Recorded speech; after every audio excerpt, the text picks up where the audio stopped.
നവകേരള സദസ്സുമായി ബന്ധപ്പെട്ട പ്രതിഷേധത്തിനിടെ അന്നത്തെ മുഖ്യമന്ത്രി പിണറായി വിജയന്റെ സുരക്ഷാ സേനയിലെ അംഗങ്ങൾ യൂത്ത് കോൺഗ്രസ്സുകാരെ മർദ്ദിച്ചത് കോൺഗ്രസ് പ്രവർത്തകരുടെ ഒരു വൈകാരിക വിഷയമാണ്.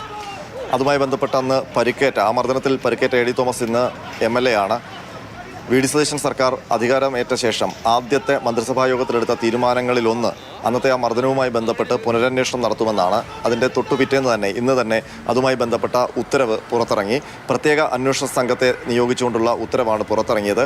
ക്രൈംബ്രാഞ്ച് SP ഷൗക്കത്ത് അലിയാണ് പ്രത്യേക അന്വേഷണ സംഘത്തിൻ്റെ തലവൻ.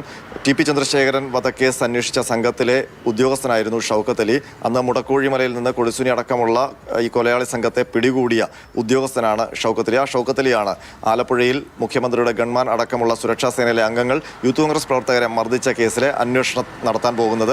മാത്രമല്ല ദിലീപ് കേസ് അന്വേഷിച്ച ബൈജു പൗലോസും ഈ സംഘത്തിലുണ്ട്.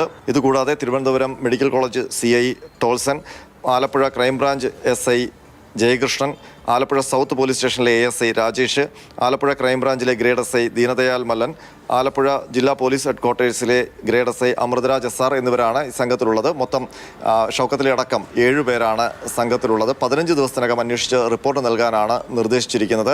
ഏതായാലും ഈ കേസുമായി ബന്ധപ്പെട്ട് അന്വേഷണം ആരംഭിക്കുമ്പോൾ ഒരുപക്ഷെ ഈ കേസിൽ ആരോപണ വിധേയരായ ഉദ്യോഗസ്ഥരെയൊക്കെ സസ്പെൻഡ് ചെയ്യുക അടക്കമുള്ള നടപടികളിലേക്ക് പോകാനുള്ള സാധ്യതയുണ്ട്. ഏതായാലും ഈ നടപടിയുമായി ബന്ധപ്പെട്ട് വൈകാരികമായ പ്രതികരണമാണ് അന്ന് മർദ്ദനത്തിനിരയായ ഇപ്പോഴത്തെ MLA എ ഡി തോമസിന്റെ ഭാഗത്തു നിന്നുണ്ടായത്.